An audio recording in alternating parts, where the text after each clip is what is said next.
Hi everyone, welcome back to another episode of the mdlove podcast. Today we are continuing learning about the 2005 trial, who are the people behind it, what exactly happened behind the scenes, things that, we really had no way of learning if it wasn't for this documentary. So, yeah, I guess this is again going to be another one of those episodes where I'm going to get mad at all kinds of people here, but I gotta be real about how I feel, right? So get ready, get your popcorn, coffee, whatever, and let's learn the facts behind the headlines. So last time we ended the episode where we saw or heard the Arvizos, mainly the mother, defending MJ, saying that not Michael was nothing but helpful, that he helped, uh, Gavin with the cancer, that, basically she was nothing but positive. But then while saying those things, I gotta say the look on her face scared me. Because I saw nothing in her eyes, like her eyes were completely dead. But we are at a point where, before the accusations, she said nothing but good things about Michael. What happened? What has changed? Let's learn today why suddenly she became greedy and wanted to get money out of Michael in a bad way. Feldman then sends the Arvizos to Dr. Stanley Katz, who is the same psychologist who evaluated Jordan Chandler in 1993. Gavin then alleges that he had been molested by Jackson. Oh. So now suddenly, when Gavin goes to this psychologist, suddenly he has a different story. Isn't that interesting? The main question that arises here is that why were the Arvizos sent to Larry Feldman regarding a minute issue of a storage locker, harassment, and the media issues, knowing that the first person Gavin ever made his allegations to was Dr. Katz, and that he had not made any such allegations to either Dickerman, Feldman, or his mother. Yet, they were all sent to the same lawyer who had negotiated a $15 million settlement for the Chandlers in 1993. And see what happens? The same characters from 1993 who tried to bring Michael down with those false allegations came together again and tried to take him down again. And this time they found the perfect family, and I should say mother, that will help them do it, because they obviously recognized the corruption in her. You know how I always say real people know real people? Well, I guess all those corrupted people know how to find each other as well. So, yeah, the dark forces are gathering again. Let's see what else. this lawyer sends them to the same child abuse psychologist who had also evaluated the 1993 accuser. That guy is very familiar to me, this Dr. Katz. Do you remember, when was it? The early 2000s or late 90s, there was this reality show, Starting Over, with there was this house and two life coaches. One of them was Ianla Van Zet, I think that's her name. Oh, by the way, she knows Cobra. I mean, she connected with Cobra at some point. But anyway, it was this TV show called Starting Over. There was this house. All these women who needed help came to live there for a while. They had this goal, and there was this two life coaches that helped them. As I said, one of them was Jan Levinzet, and that psychologist Katz, he was there too. I remember him.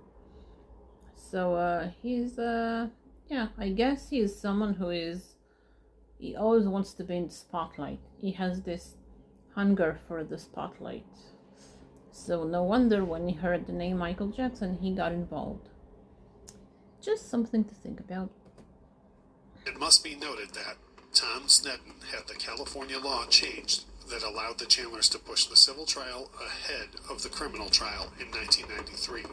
Wow, can you imagine how happy Snowden must have been?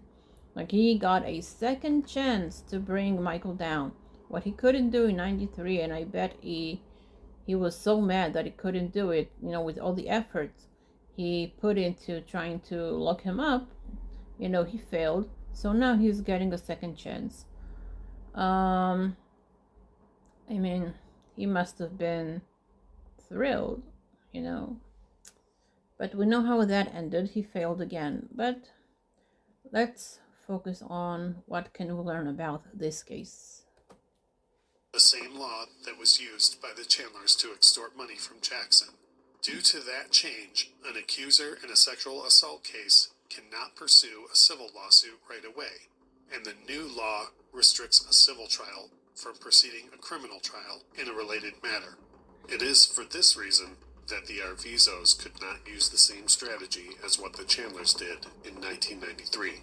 Even though they went to civil lawyers, they had no choice but to begin a criminal trial first. So, I don't know if it's true, and maybe they will talk about it later, but from what I know, Michael regretted not fighting the 93 case, so he was the one who took them to court to fight this. And I am wondering if there was a criminal trial because Michael was the one who sued them, or what exactly happened. So let's learn. And if they won the criminal case, that could have been used to secure an automatic win for them in a civil court too. Approximately 70 investigators from the Sheriff's Department and the District Attorney's Office served a search warrant at Neverland Ranch in Los Olivos. So, yeah, that's a very difficult part. So while Michael was, I'm not sure exactly where he was filming this, but he was filming One More Chance. He got the news that the ranch was raided and there are so many officers there to just look through his house, to touch his stuff, to take stuff. And they were pretty violent. They cut off his mattresses. I don't know what else they did. They got into his office. I guess they touched all kinds of private documents. I mean, they basically did whatever they wanted, way more than the warrant said they can do. They were just being corrupted. Absolutely corrupted. Sheriff's Department, we have a search warrant? They locked everybody out of the house. They had the whole house to themselves to do whatever they wanted. And they totally took advantage. They went into areas they weren't supposed to go into, like my office. They didn't have search warrants for those places. And they totally took advantage. My room is a complete wreck. My workers told me, they said, Michael, don't go in your room. They were crying on the phone, my employees. They said, if you saw your room, you would cry. I have stairs that go up to my bed. And they said, you can't even get up the stairs. The room is totally trashed. And they had 80 policemen in this room, 80 policemen in one bedroom. That's really overdoing it. Yeah, so they cut off his mattresses. I saw this footage where they were breaking into his safe. They were really breaking it. They did things that they weren't supposed to do. They were horrible. They absolutely took advantage of this whole situation. They went to places that they were not allowed to go. But I guess they believe they are above the law. So they did. Let's continue. And they took knives and cut open my mattresses with knives. Just cut everything open. They manhandled me very roughly. My shoulder is dislocated, literally. It's hurting me very badly. I'm in pain all the time. See this arm? This is as far as I can reach it. Same with this side over here. Because of what? So Michael is explaining what they did to him physically, that they were very aggressive with him when they cuffed him, which, like I said in the last episode, it really wasn't necessary. He wasn't going to go anywhere. But, they wanted to humiliate him. Now, here's one part that I found interesting. I'm going to go back to Dieter Wisner's book, and he says in that book that when Michael told that they were kind of violent with him, that, he believes that Michael didn't tell the truth completely. And I don't understand why he wrote that in that book, saying that Michael made that up. I don't think that's true. I don't believe that Michael will make something like this. He's showing bruises, so obviously they did something to him. And you could see that the handcuffs were really small. Michael has really big hands. And they were definitely violent with him. They were violent from the beginning. And that's because they decided that he is guilty. They had no evidence, no proof, no nothing. But they already decided he's guilty. And then, of course, the media jumped in on this and decided he's guilty. And that was all, of course, before the trial.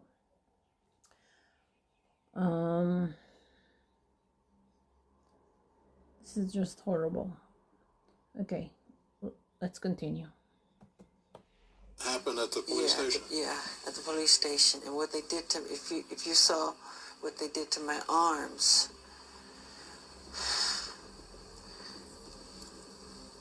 it was very bad what they did. This poor guy, he is in so much, he is so sad about it. He's trying so hard not to cry, to hold himself. He can't even find words to what he went through. But he was fighting really dark forces, and they decided to bring him down in the most humiliating, hard way. It's a price he paid for fighting everyone, and let's just hope that he will win at the end of this. Let's just hope. By the way, I'm thinking about the biopic.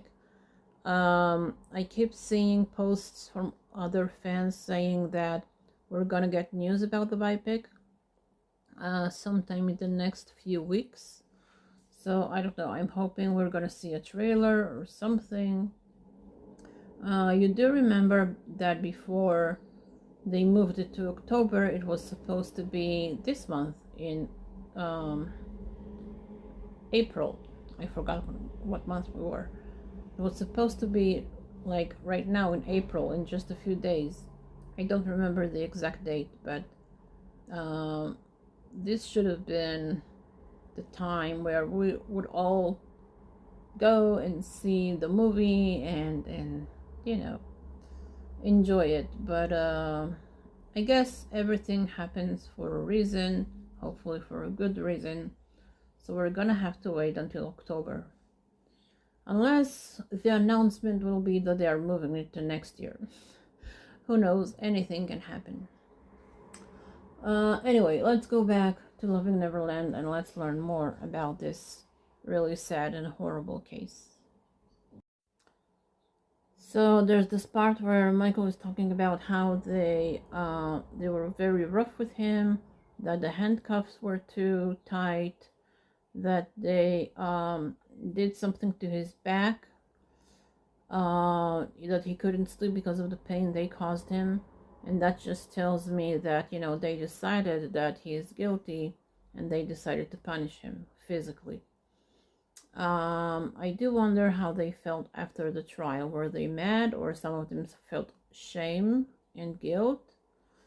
I guess we will never know. Those who were convinced he was guilty and were horrible to him and did feel shame and guilt after the trial, after they learned that MJ is innocent. And they did, if they did feel shame and guilt, they'll never say it, I mean, they're not gonna tell the media, the world, whoever, that they were wrong, right? I do wonder how they sleep at night. I hope they don't. Time I asked to use the restroom, and they said, sure, it's right around the corner there. Once I went in the restroom, they locked me in there for like 45 minutes. There was doo-doo feces thrown all over the walls, the floor, the ceiling, and it stunk so bad that one of the policemen came by the window and he made a sarcastic remark. He said, does it smell good enough for you in there? How do you like the smell? Is it good? Okay, I'm just now remembering. No, in that book, this is the story that the writer is saying that is not true, that Michael made that up. Not the handcuffs thing. So I'm sorry, that was my mistake. I read that book a long time ago, but it just came to me. So this is the part where he says that that story is made up. I don't know. I don't think that Michael will lie about anything like this. I do wonder why they decided to share that in the book. But I don't know. I mean, it's hard for me to believe that he will make up a story like this. I mean, what is the purpose of it? So he's probably telling the truth. Simply because I don't see a reason to lie and add more to the drama that was already happening. You know? And I just simply said, it's all right. It's okay. So I just sat there and waited. For 45 minutes? Yeah, for 45 minutes, about 45 minutes. And then one cop would come by and say, oh, you'll be out in a second. You'll be out in a second. Then there would be another 10 minutes added on, then another 15 minutes added on. They did this on purpose. So they abused him in any way they could because, again, they decided he is guilty. And what happened to you're innocent until proven otherwise, right? I guess they don't really care about evidence, about trial, about the law, you know. But, you know, it's, again, the corrupted police, the same people that Michael was singing about in They Don't Care About Us. And you know, all those people he was fighting against, you know, they don't care. They do whatever they want. They are being violent. And, yeah. And I mean, yeah, it's all those things that Michael keeps talking about in his songs are now he is, you know, feeling it. He's experiencing it. So yeah, absolutely horrible. Let's move on. The law enforcement and prosecution went to great depths, but couldn't find anything. In turn, during the trial, several evidences had come into light that proved that this case was nothing but a total debacle. The Arvizos initially claimed that Jackson had started molesting Gavin as soon as they returned from Miami with Jackson on February 7th, 2003. This claim, however, later changed to Jackson started molesting Gavin after February 20th, when the prosecution found the rebuttal video footage. You see, just like Safjak and Robson and the rest, they keep changing the story, which means when the story is fabricated, they can play with it however they want. When you tell the truth, there is only one version that keeps repeating itself over and over again. When you lie and you don't remember exactly what you said, then you know, you play with it. You play with whatever story you made up. So that's how you catch a liar. You keep asking him again and again. And then you see that they keep changing the story. Where the Arvizos are seen praising Jackson, which was shot early morning of February 20th. As a result, the Arvizos changed their initial timeline of the allegations from February 7th to February 20th. They began. So while they were explaining what happened, they were showing the images again of the Arvizos in the TV show where Janet was defending MJ, and she was leaning her chin on Gavin's shoulder, and Gavin seemed scared to me. Like his face were really, he looked scared. And then her facial expression kept changing from smiling to being angry, and smiling and being angry. And it's like everything is happening in like 3-4 seconds. And it's really scary to see how mentally unstable she is. You can see it in like those 4 seconds. She's totally crazy. Okay, I'm not going to be gentle here. She's an absolute nut job. Who is also hungry for money, and she will do whatever she can to get it, even if it means to destroy a man's life and to send an innocent man to 20 years in prison. That's how evil she is.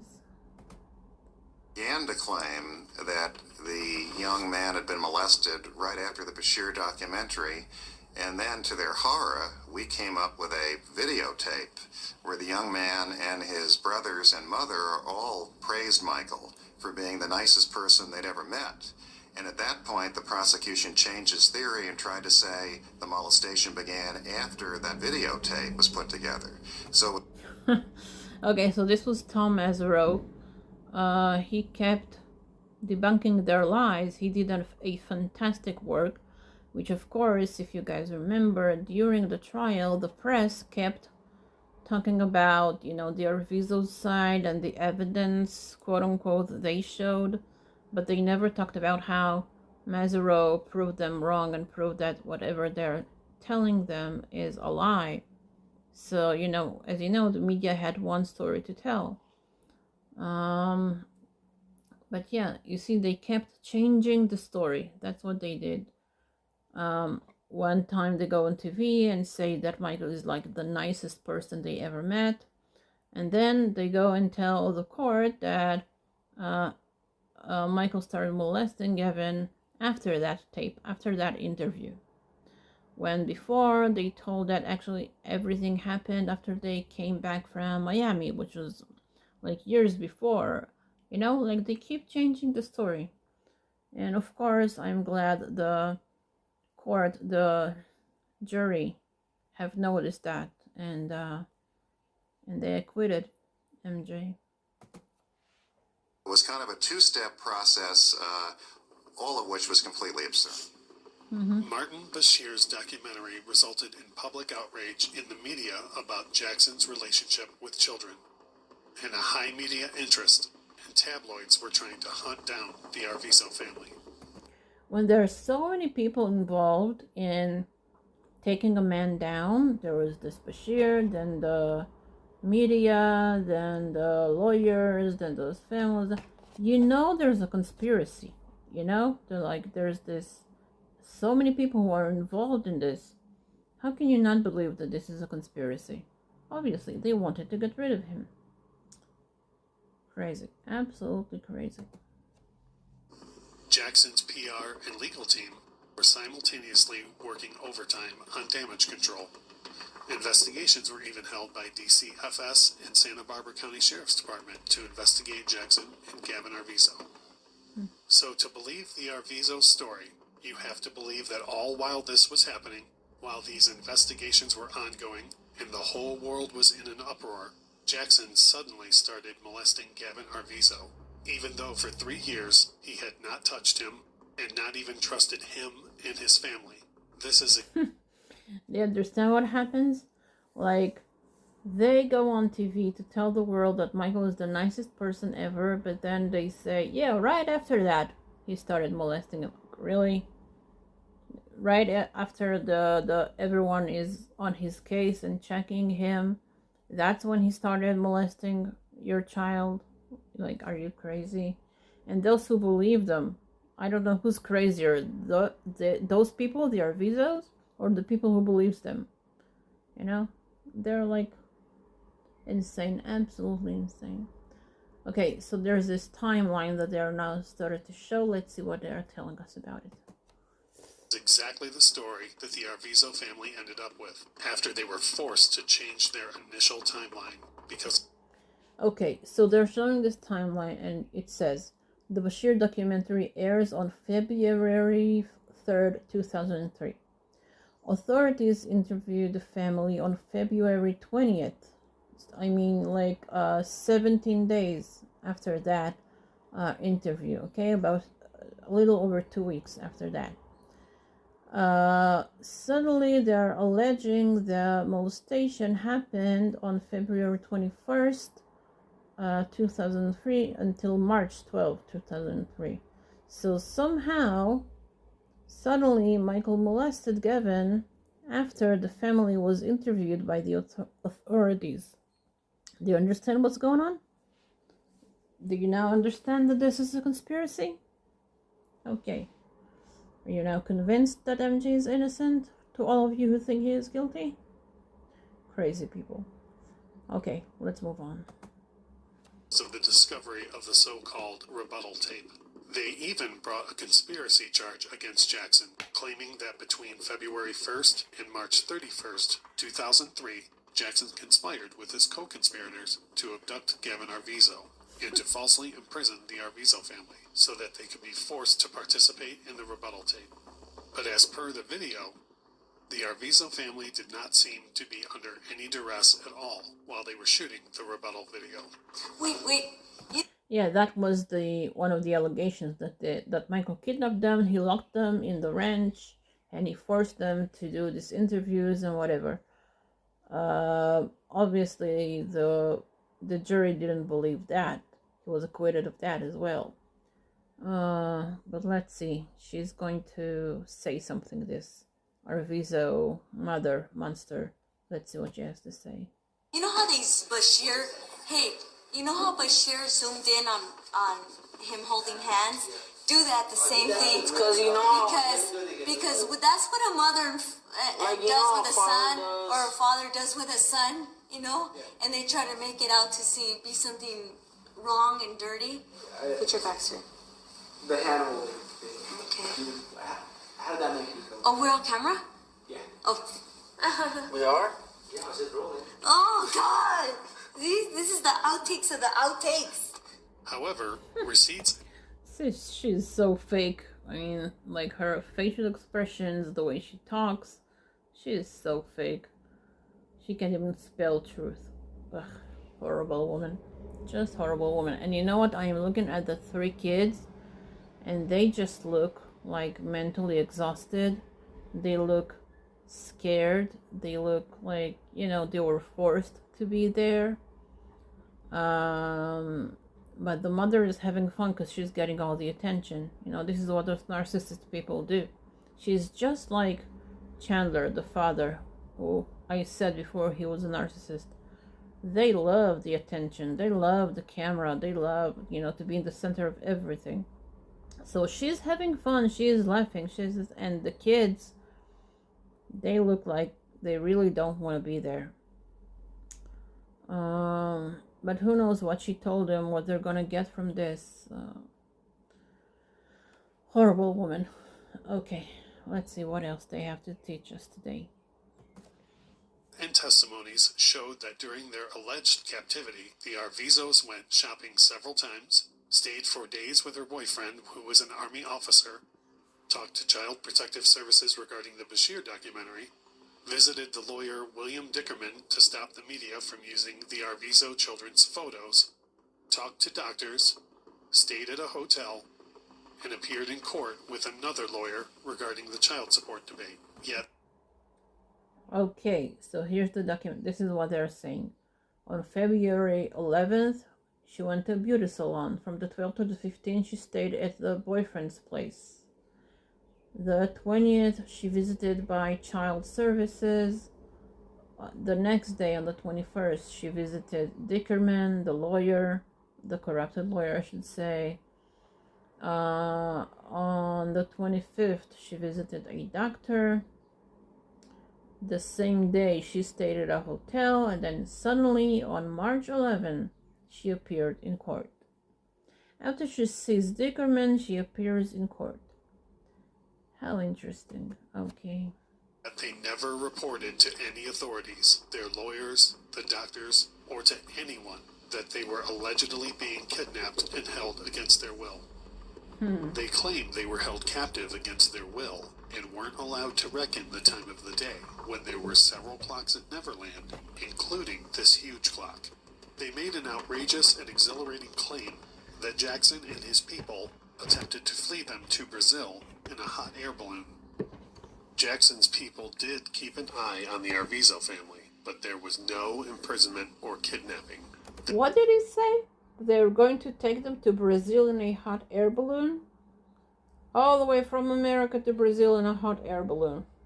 They can't afford plane tickets? My goodness, these people are delusional.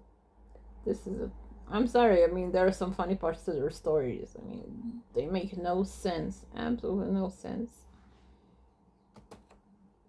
This was only because they were suspicious of the Arvizos and how they may use the media uproar resulting from the Bashir documentary for their own benefit. The media at this point tried to contact the Arvizos, and Michael Jackson already had experience with the practices of the tabloid media and what effect temptation of tabloid money can have on people. We've got the tape of what happened right before that interview with Department of Child and Family Services. When the caseworkers arrive, the children appear to be watching a home video of Jackson and the alleged victim. Jackson's heard singing. And here's what I didn't hear in it, Dan. She talked about that specific threat. We know where your parents live.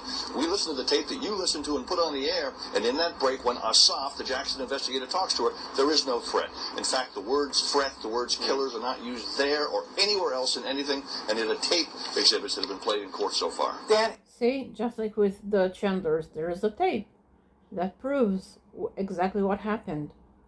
I hear singing in this tape. I hear them being happy. So what happened all of a sudden? Money. What she wanted in the first place when she contacted Michael. And other celebrities who didn't fall into their trap because they sensed something was wrong. And like they said before, they followed them through Neverland because they sensed that there is something wrong with those people, that they want something. Or should I say the mother, not the people. The kids, you know, I mean, you can't really blame the kids. They were kids, and their mother is really, really scary and really mentally not balanced. Okay, let's move on.